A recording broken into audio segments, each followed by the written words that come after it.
जो सुशांत सिंह राजपूत के साथ में हुआ है वो हम हर्षवर्धन राणे के साथ में नहीं होने देंगे। ये कमेंट मैं बहुत रिपीटेडली देख रहा हूँ अपने सोशल मीडिया पे and it definitely makes me think for sure. Harshvardhan Rane obviously Sanam Teri Kasam के साथ में हिस्ट्री लिख चुके हैं। री रिलीज़ में किसी भी फिल्म ने इतना बड़ा बिजनेस नहीं किया जिस तरीके से सनम तेरी कसम ने किया है। देखिए, बिजनेस करना एक चीज़ होती है, लेकिन जिस तरीके का ट्रैक्शन है, जिस तरीके की ट्रेंडिंग हो रही है सनम तेरी कसम की, जिस तरीके की ट्रेंडिंग हो रही है हर्षवर्धन राणे की, ये बहुत ही यूनिक सा एक फिनोमिनन मैं एक्सपीरियंस कर रहा हूँ and I think this is something that needs to be talked about. अगर हम इस कमेंट की बात करें कि जो सुशांत के साथ में हुआ है वो हम हर्षवर्धन के साथ में नहीं होने देंगे, यहाँ पर हम जो सुशांत के साथ में इवेंचुअली हुआ ये उसके बारे में मेरे ख्याल से नहीं है। मेनली ये कहा जा रहा है कि जिस तरीके से सुशांत को के साथ में डिस्क्रिमिनेशन हुआ बॉलीवुड में, वो हम हर्षवर्धन के साथ में नहीं होने देना चाहते हैं। देखिए, मैं बड़ी करीब से मैंने बॉलीवुड इंडस्ट्री को मैंने देखा हुआ है और ये नेपोटिज्म के बारे में जो भी व्यू पॉइंट्स हैं, मेरा खासा बैलेंस्ड सा मेरा व्यू पॉइंट है। मुझे लगता है कि बहुत से इस तरीके के भी एक्टर्स हमने देखे हैं जो कि फिल्म इंडस्ट्री के लोगों के होते हैं and they go on to become very good, और वो बहुत केपेबल होते हैं, बहुत ही हार्ड वर्किंग होते हैं एंड एक्स्ट्रॉर्डनरी होते हैं। Ranbir Kapoor is just like a one example that comes to my mind immediately. But at the same time ये भी एक बात फैक्ट है कि जो आउटसाइडर्स होते हैं उनके लिए थोड़ी सी मुश्किल ज़्यादा होती है। मैंने लोगों से मैंने बात करी इसके बारे में। It's something that they the struggle for them is much more. जो इंडस्ट्री के लोग होते हैं उनके लिए स्ट्रगल थोड़ा सा उस लिहाज से कम होता है कि एटलीस्ट उनकी जो फर्स्ट जो आउटिंग है वो आसान होती है। उसके बाद फिर कुछ और भी आउटिंग्स उनको मिलती रहती हैं।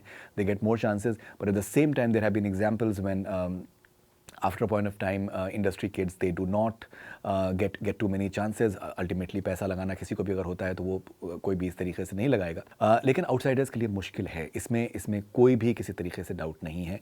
अगर हम हर्षवर्धन की बात करें, फॉर एग्जांपल हर्षवर्धन ने सनम तेरी कसम जब आई थी, पहली फिल्म थी इनकी हिंदी में, उससे पहले उन्होंने एक साउथ में फिल्म करी थी। फिल्म को अप्रिसिएशन बहुत मिला था, इनको एक अवार्ड भी मिला। मैंने चेक किया कि that star superstar of tomorrow, ये 9 साल पहले इनको एक अवार्ड मिला था। उसके बाद इन्होंने मेहनत करते रहे हैं, इनकी चीज़ें इनके सामने आई हैं, लेकिन वो एक मकाम इनको नहीं मिला जो कि मुझे लगता है कि ये जिस तरीके का टैलेंट इन्होंने सनम तेरी कसम में डिस्प्ले किया था, उस तरीके का उनको रिस्पॉन्स नहीं मिला, उस तरीके का उनको सपोर्ट नहीं मिला, उस तरीके का उन पे किसी ने दाव खेलने की कोशिश नहीं करी। दाव भी खेलने की बात थी, जब एक फिल्म आ चुकी है और वो अच्छी फिल्म है, कल्ट फिल्म बन जाती है, तो उसमें there could have been people who could have literally given him chances, because they are giving chances to a lot of other people who are far less talented just because they are from industry. Once again, industry के अगर भाई किसी के साथ पे comfort level है तो कोई किसी को भी मौका दे सकता है, कोई प्रॉब्लम की बात नहीं है। लेकिन 9 साल में हर्षवर्धन ने अपने आप पे काम किया है। He has kept on working on himself, अपनी फिजिक के ऊपर, अपने he is currently pursuing education as well. वो सारी चीज़ें वो करते रहे हैं और वो बोल रहे हैं कि दैट मैं आज के टाइम पे इतना तैयार हूँ कि अगर मुझे कल से ज्वाइन करने के लिए बोला जाए किसी यूनिट को, तो मैं फ़ौरन के हिसाब से मैं स्टार्ट कर सकता हूँ। उन्होंने एक्टिंग की, उन्होंने क्लासेस करी हैं, एक्टिंग की उन्होंने सीखने की कोशिश करी है, हर तरीके की मेहनत उन्होंने करी। एंड मुझे लगता है कि दैट हर्षवर्धन डेफिनेटली उनके पास उनका फ्यूचर ब्राइट है। लेकिन ये भी मैं कहना चाहूँगा कि दैट सनम तेरी कसम के बाद में I am looking forward that some big production house supports him. He has been signed by Milap and that's wonderful, but at the same time I would want कि that that certain big film makers they should literally be supporting him. बहुत ही सीधा लड़का है। मैं आपको बताऊं, मैं तो पिछले कुछ दिनों मैंने इंटरेक्ट किया है इनके साथ में। He is a really simple boy. और देखिए, कोई भी, मुझे लगता है कि किसी भी प्रोफेशन में अगर इंसान अच्छा है, ये एक बहुत बड़ा प्लस पॉइंट है। And I think he is genuinely nice boy, and I would be thrilled if he gets more support from within the industry, and I genuinely hope that he does.